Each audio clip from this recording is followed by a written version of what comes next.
The Power of Concentration by Theron Q. Dumont. Lesson 1. Concentration Finds the Way. Everyone has two natures. One wants us to advance, and the other wants to pull us back. The one that we cultivate and concentrate on decides what we are at the end. Both natures are trying to gain control. The will alone decides the issue. A man by one supreme effort of the will may change his whole career and almost accomplish miracles. You may be that man. You can be, if you will to be, for will can find a way or make one. I could easily fill a book of cases where men plodding along in a matter-of-fact way were all at once aroused, and as if awakening from a slumber, they developed the possibilities within them, and from that time on were different persons. You alone can decide when the turning point will come. It is a matter of choice whether we allow our diviner self to control us, or whether we will be controlled by the brute within us. No man has to do anything he does not want to do. He is therefore the director of his life if he wills to be. What we are to do is the result of our training. We are like putty, and can be completely controlled by our willpower. Habit is a matter of acquirement. You hear people say, "He comes by this or that naturally, a chip off the old block," meaning that he is the only one doing what his parents did. This is quite often the case, but there is no reason for it, for a person can break a habit just the moment he masters the I will. A man may have been a good-for-nothing all his life up to this very minute, but from this time on he begins to amount to something. Even old men have suddenly changed and accomplished wonders. "I lost my opportunity," says one. That may be true, but by sheer force of will we can find a way to bring us another opportunity. There is no truth in the saying that opportunity knocks at our door but once in a lifetime.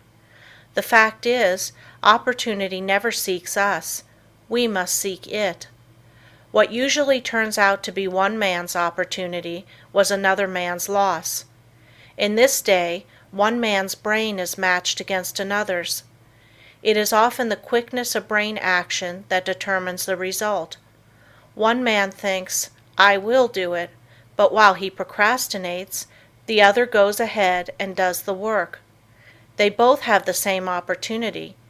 The one will complain of his lost chance, but it should teach him a lesson, and it will, if he is seeking the path that leads to success. Many persons read good books, but they say they do not get much good out of them.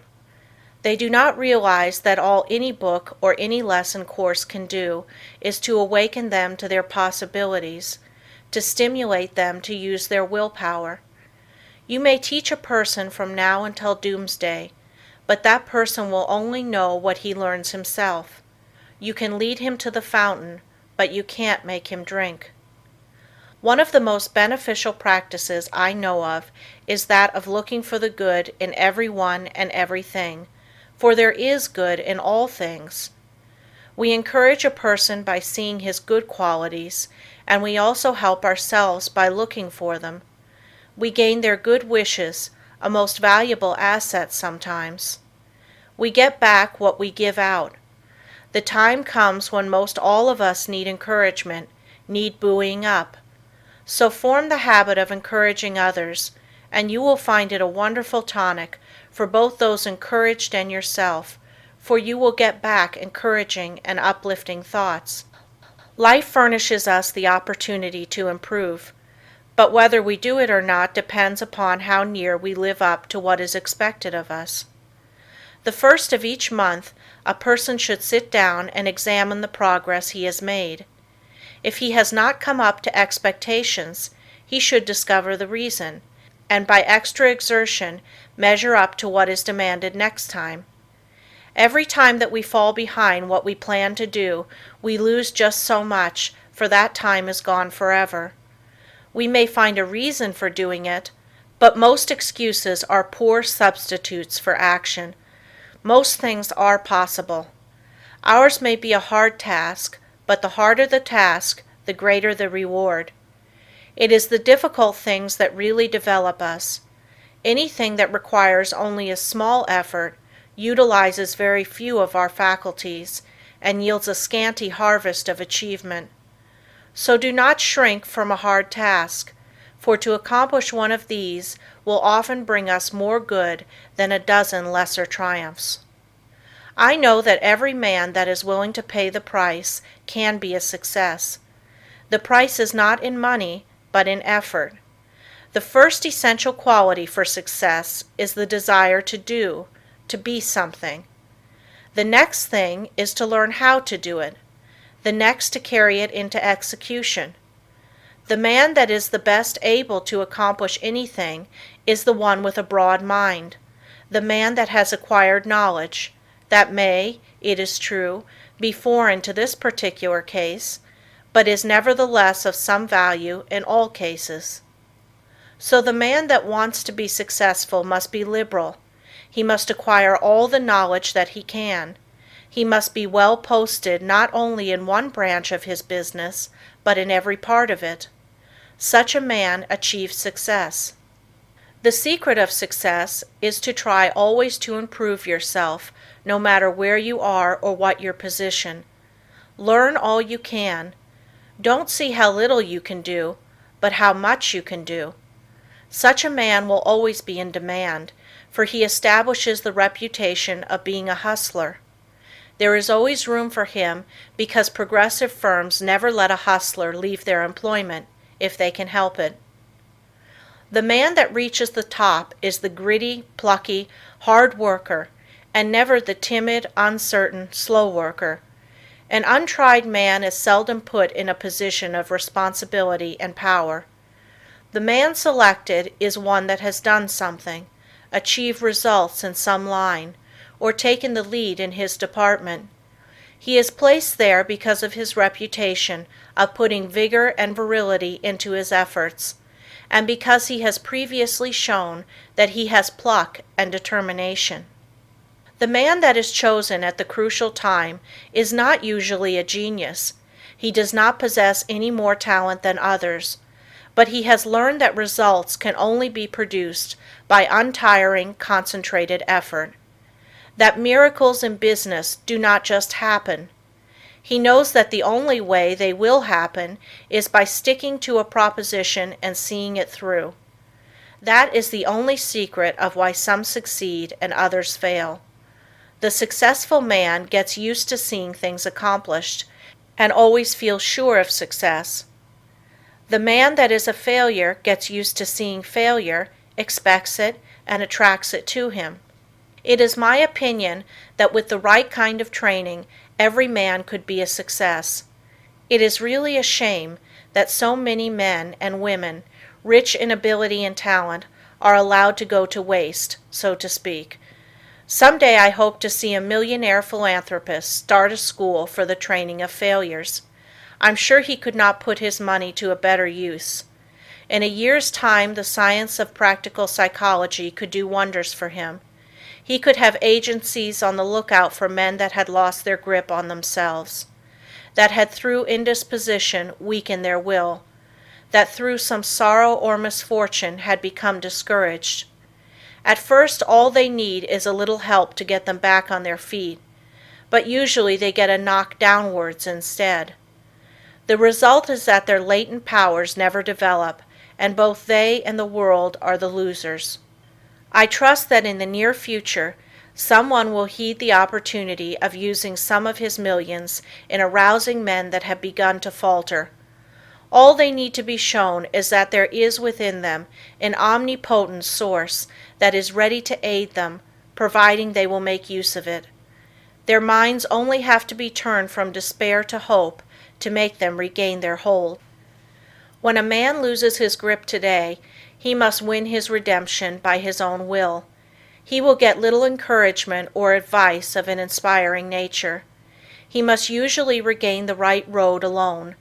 He must stop dissipating his energies and turn his attention to building a useful career. Today we must conquer our weakening tendencies alone. Don't expect anyone to help you.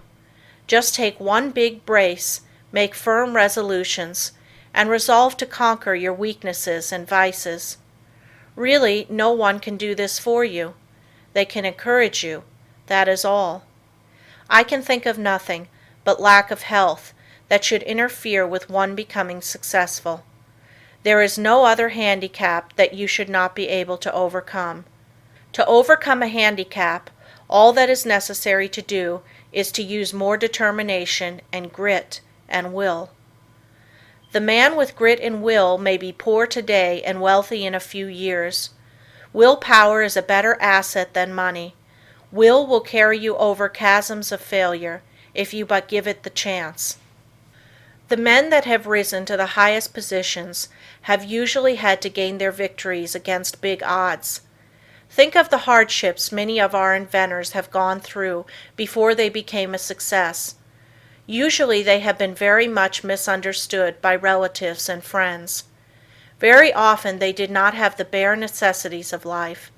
Yet by sheer determination and resolute courage, they managed to exist somehow until they perfected their inventions, which afterwards greatly helped in bettering the condition of others.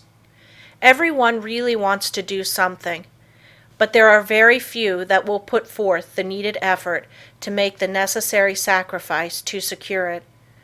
There is only one way to accomplish anything, and that is to go ahead and do it.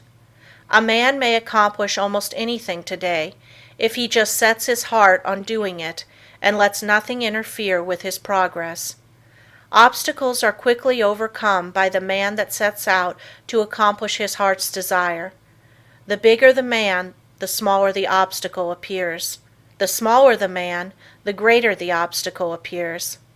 Always look at the advantage you gain by overcoming obstacles, and it will give you the needed courage for their conquest. Do not expect that you will always have easy sailing. Parts of your journey are likely to be rough.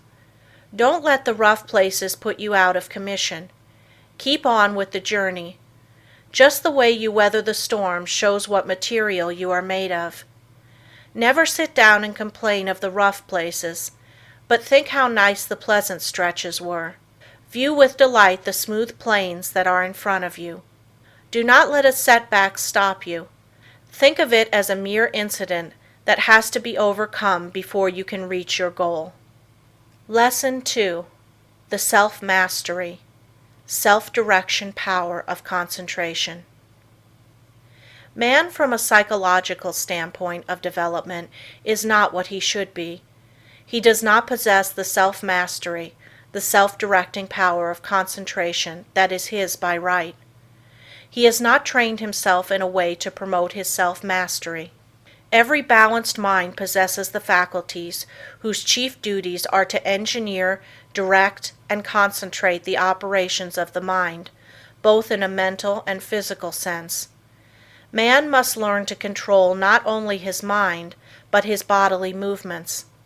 When the controlling faculties, autonomic, are in an untrained condition, the impulses, passions, emotions, thoughts, actions, and habits of the person suffer from lack of regulation, and the procedure of mental concentration is not good, not because the mind is necessarily weak in the autonomic department of the faculties, but because the mind is not properly trained.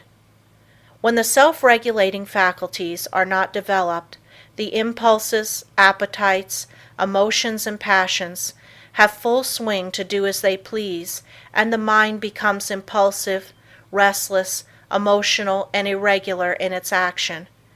This is what makes mental concentration poor. When the self-guiding faculties are weak in development, the person always lacks the power of mental concentration. Therefore, you cannot learn to concentrate until you develop those very powers that qualify you to be able to concentrate. So if you cannot concentrate, one of the following is the cause. 1. Deficiency of the motor centers. 2. An impulsive and emotional mind. 3. An untrained mind. The last fault can soon be removed by systematic practice. it is the easiest to correct.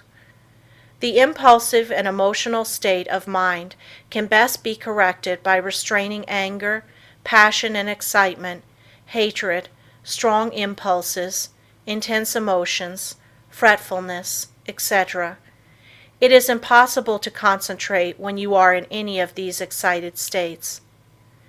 These can be naturally decreased by avoiding such food and drinks as have nerve-weakening or stimulating influences, or a tendency to stir up the passions, the impulses, and the emotions. It is a very good practice to watch and associate with those persons that are steady, calm, controlled, and conservative. Correcting the deficiency of the motor centers is harder because as the person's brain is undeveloped, he lacks willpower. To cure this takes some time. Persons so afflicted may benefit by reading and studying my course, The Mastermind, to be published by Advanced Thought Publishing Corporation, Chicago, Illinois. Many have the idea that when they get into a negative state, they are concentrating, but this is not so. They may be meditating, though not concentrating. Those that are in a negative state a good deal of the time cannot, as a rule, concentrate very well. They develop instead abstraction of the mind, or absence of mind. Their power of concentration becomes weaker, and they find it difficult to concentrate on anything. They very often injure the brain if they keep up this state. To be able to concentrate, you must possess strength of mind. The person that is feeble-minded cannot concentrate his mind because of lack of will. The mind that cannot center itself on a special subject or thought is weak. Also, the mind that cannot draw itself from a subject or thought is weak. But the person that can center his mind on any problem, no matter what it is, and remove any unharmonious impressions, has strength of mind. Concentration, first, last, and all of the time, means strength of mind. Through concentration, a person is able to collect and hold his mental and physical energies at work. A concentrated mind pays attention to thoughts, words, acts, and plans. The person who allows his mind to roam at will never accomplish a great deal in the world. He wastes his energies. If you work, think, talk, and act aimlessly, and allow your brain to wander from your subject to foreign fields, you will not be able to concentrate. You concentrate the moment when you say, I want to, I can, I will. Some mistakes some people make. If you waste your time reading sensational stories or worthless newspaper items, you excite the impulsive and the emotional faculties, and this means you are weakening your power of concentration. You will not be a free engineer, able to pilot yourself to success.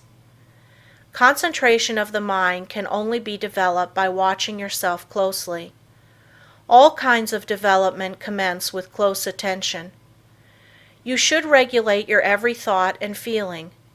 When you commence to watch yourself and your own acts, and also the acts of other people, you use the faculties of autonomy, and as you continue to do so, you improve your faculties, until in time you can engineer your every thought, wish, and plan.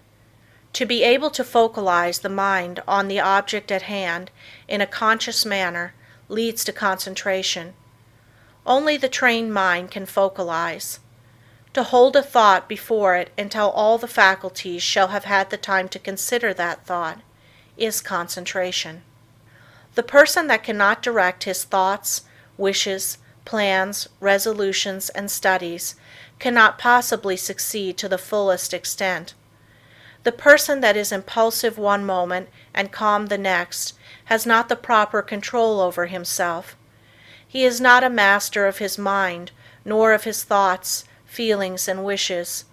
Such a person cannot be a success. When he becomes irritated, he irritates others and spoils all chances of any concern doing their best. But the person that can direct his energies and hold them at work in a concentrated manner controls his every work and act, and thereby gains the power to control others. He can make his every move serve a useful end, and every thought a noble purpose. In this day, the man that gets excited and irritable should be looked upon as an undesirable person. The person of good breeding now speaks with slowness and deliberation. He is cultivating more and more of a reposeful attitude. He is consciously attentive and holds his mind to one thing at a time. He shuts out everything else. When you are talking to anyone, give him your sole and undivided attention. Do not let your attention wander or be diverted. Give no heed to anything else, but make your will and intellect act in unison. Start out in the morning and see how self-poised you can remain all day. At times take an inventory of your actions during the day and see if you have kept your determination. If not, see that you do tomorrow. The more self-poised you are, the better will your concentration be. Never be in too much of a hurry, and remember, the more you improve your concentration, the greater are your possibilities. Concentration means success, because you are better able to govern yourself and centralize your mind. You become more in earnest in what you do, and this almost invariably improves your chances for success. When you are talking to a person, have your own plans in mind. Concentrate your strength upon the purpose you are talking about. Watch his every move, but keep your own plans before you. Unless you do, you will waste your energy and not accomplish as much as you should. I want you to watch the next person you see that has the reputation of being a strong character, a man of force. Watch and see what a perfect control he has over his body. Then I want you to watch just an ordinary person. Notice how he moves his eyes, arms, fingers. Notice the useless expenditure of energy. These movements all break down the vital cells and lessen the person's power in vital and nerve directions. It is just as important for you to conserve your nerve forces as it is the vital forces. As an example, we see an engine going along the track very smoothly. Someone opens all the valves and the train stops. It is the same with you. If you want to use your full amount of steam, you must close your valves and direct your power of generating mental steam toward one end. Center your mind on one purpose, one plan, one transaction. There is nothing that uses up nerve force so quickly as excitement. This is why an irritable person is never magnetic. He is never admired or loved. He does not develop those finer qualities that a real gentleman possesses. Anger, sarcasm, and excitement weaken a person in this direction. The person that allows himself to get excited will become nervous in time, because he uses up his nerve forces and his vital energies. The person that cannot control himself and keep from becoming excited cannot concentrate. When the mind can properly concentrate, all the energy of every microscopic cell is directed into one channel, and then there is a powerful personal influence generated. Everyone possesses many millions of little trembling cells, and each one of these has a center where life and energy are stored up and generated. If this energy is not wasted, but conserved and controlled, this person is influential. But when it is the opposite, he is not influential or successful. Just as it is impossible for a steam engine to run with all its valves open, so it is impossible for you to waste your energy and run at your top speed. Each neuron in the gray layers of the brain is a psychic center of thought and action. Each one is pulsating an intelligent force of some kind. And when this force, your thoughts and motions, are kept in check by a conservative, systematic, and concentrated mind, the result will be magnetism, vitality, and health. The muscles, bones, ligaments, feet, hands and nerves, etc., are agents for carrying out the mandates of the mind. The sole purpose of the volitional faculties is to move the physical mechanism as the energy travels along the wires of nerves and muscles. Just for that reason, if you throw a voluntary control over these messages, impulses, thoughts, emotions, physical movements, and over these physical instruments, you develop your faculties of self-mastery. And to the extent you succeed here, in proportion will you develop the power of concentration.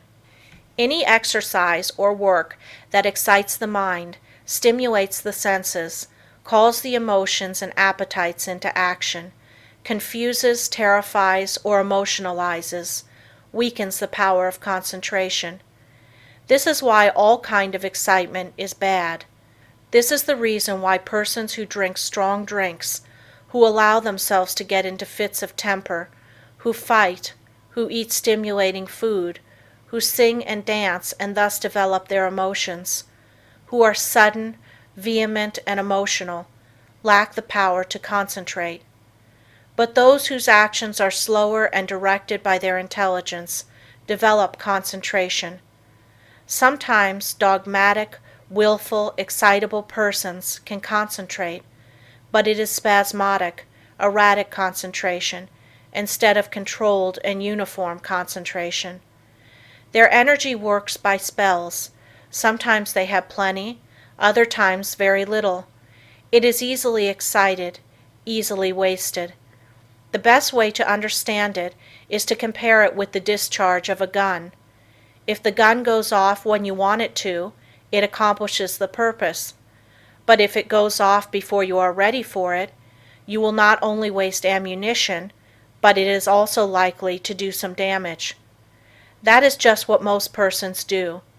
They allow their energy to explode, thus not only wasting it, but endangering others. They waste their power, their magnetism, and so injure their chance of success. Such persons are never well liked, and never will be until they gain control over themselves. It will be necessary for them to practice many different kinds of concentration exercises, and to keep them up for some time. They must completely overcome their sudden erratic thoughts, and regulate their emotions and movements. They must from morning to night train the mind to be steady and direct, and keep the energies at work. The lower area of the brain is the storehouse of the energy. Most all persons have the dynamic energy they need if they would concentrate on it. They have the machine, but they must also have the engineer, or they will not go very far. The engineer is the self-regulating, directing power. The person that does not develop his engineering qualities will not accomplish much in life. The good engineer controls his every act. All work assists in development. By what you do, you either advance or degenerate. This is a good idea to keep always in mind. When you are uncertain whether you should do something or not, just think whether by doing it you will grow or deteriorate, and act accordingly. I am a firm believer in work when you work and play when you play. When you give yourself up to pleasure, you can develop concentration by thinking of nothing else but pleasure. When your mind dwells on love, think of nothing but this, and you will find you can develop a more intense love than you ever had before. When you concentrate your mind on the you, or real self, and its wonderful possibilities, you develop concentration and a higher opinion of yourself. By doing this systematically, you develop much power, because you cannot be systematic without concentrating on what you are doing. When you walk out into the country and inhale the fresh air, studying vegetation, trees, etc., you are concentrating. When you see that you are at your place of business at a certain time each morning, you are developing steadiness of habit and becoming systematic. If you form the habit of being on time one morning, a little late the next, and still later the following one, you are not developing concentration. But whenever you fix your mind on a certain thought and hold your mind on it at successive intervals, you develop concentration. If you hold your mind on some chosen object, You centralize your attention, just like the lens of the camera centralizes on a certain landscape. Therefore, always hold your mind on what you are doing, no matter what it is. Keep a careful watch over yourself, for unless you do, your improvement will be very slow. Practice inhaling long, deep breaths, not simply for the improvement of health, although that is no small matter, but also for the purpose of developing more power, more love, more life. All work assists in development. You may think it foolish to try to develop concentration by taking muscular exercises, but you must not forget that the mind is associated with muscle and nerve. When you steady your nerves and muscles, you steady your mind, but let your nerves get out of order and your mind will become erratic, and you will not possess the power of direction, which in other words is concentration. Therefore you understand how important exercises that steady the nerves and muscles are in developing concentration. Everyone is continually receiving impulses that must be directed and controlled if one is to lead a successful life. That is the reason why a person must control the movements of his eyes, feet, fingers, etc. This is another reason why it is important to control his breathing. The slow, deep, prolonged exhalations are of wonderful value. They steady the circulation, the heart action, muscles and nerves of the mind. If the heart flutters, the circulation is not regular, and when the lung action is uneven, the mind becomes unsteady and not fit for concentration. This is why controlled breathing is very important as a foundation for physical health. You must not only concentrate your mind, but also the action of the eyes, ears, and fingers. Each of these contain miniature minds that are controlled by the master engineer. You will develop much quicker if you thoroughly realize this. If you have ever associated with big men or read their biographies, you will find that they usually let the others do the talking. It is much easier to talk than it is to listen.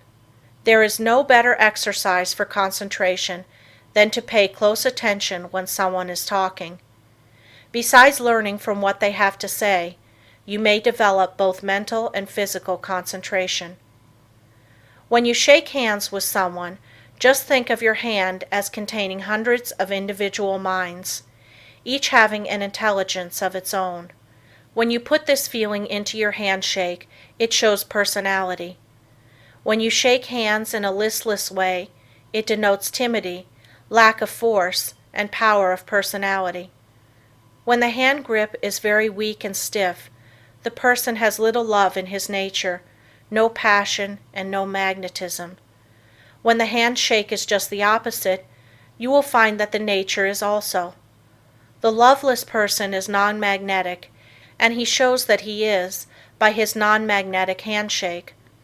When two developed souls shake hands, their clasps are never light. There is a thrill that goes through both when the two currents meet. Love arouses the opposite currents of the positive and negative natures. When there is no love, life loses its charm. The hand quickly shows when love is being aroused. This is why you should study the art of handshaking and develop your social affections. A person that loves his kind reflects love, but a person that hates reflects hate. The person with a bad nature, a hateful disposition, evil thoughts and feeling, is erratic, freakish, and fitful. When you allow yourself to become irritable, watch how you breathe and you will learn a valuable lesson. Watch how you breathe when you are happy. Watch your breathing when you harbor hate. Watch how you breathe when you feel in love with the whole world and noble emotions thrill you. When filled with good thoughts, you breathe a plentiful supply of oxygen into your lungs, and love fills your soul. Love develops a person, physically, mentally, and socially. Breathe deeply when you are happy, and you will gain life and strength. You will steady your mind, and you will develop your power of concentration and become magnetic and powerful. If you want to get more out of life, you must think more of love. Unless you have real affection for something, you have no sentiment, no sweetness, no magnetism. So arouse your love affections by your will and enter into a fuller life. The hand of love always magnetizes, but it must be steady and controlled. Love can be concentrated in your handshake, and this is one of the best ways to influence another. The next time you feel yourself becoming irritable, use your will and be patient. This is a very good exercise in self-control. It will help you to keep patient if you will breathe slowly and deeply. If you find you are commencing to speak fast, just control yourself and speak slowly and clearly. Keep from either raising or lowering your voice, and concentrate on the fact that you are determined to keep your poise, and you will improve your power of concentration. When you meet people of some consequence, assume a reposeful attitude before them. Do this at all times. Watch both them and yourself. Static exercises develop the motor faculties and increase the power of concentration. If you feel yourself getting irritable, nervous, or weak, stand squarely on your feet with your chest up and inhale deeply, and you will see that your irritability will disappear and a silent calm will pass over you. If you are in the habit of associating with nervous, irritable people, quit it until you grow strong in the power of concentration, because irritable, angry, fretful, dogmatic, and disagreeable people will weaken what powers of resistance you have. Any exercises that give you better control of the ears, fingers, eyes, feet, help you to steady your mind. When your eye is steady, your mind is steady. One of the best ways to study a person is to watch his physical movements, for when we study his actions, we are studying his mind, because actions are the expressions of the mind. As the mind is, so is the action. If it is uneasy, restless, erratic, unsteady, its actions are the same. When it is composed, the mind is composed. Concentration means control of the mind and body. You cannot secure control over one without the other. Many people who seem to lack ambition have sluggish minds. They are steady, patient, and seemingly have good control, but this does not say they are able to concentrate. These people are indolent, inactive, slow, and listless because they lack energy. They do not lose control because they have little force to control. They have no temper, and it therefore cannot disturb them. Their actions are steady because they possess little energy. The natural person is internally strong, energetic, and forceful, but his energy, force, and strength, thoughts, and physical movements are well under his control. If a person does not have energy, both mental and physical, he must develop it. If he has energy which he cannot direct and hold to a point, he must learn to do so. A man may be very capable, but unless he wills to control his abilities, they will not do him any good. We hear so much talk about the benefit of physical culture, but the real benefit of this is really lost sight of. There is nothing that holds the faculties at work in a sustained and continuous manner as static exercises do. For as stated before, when you learn to control the body, you are gaining control over the mind. End of Lesson 2.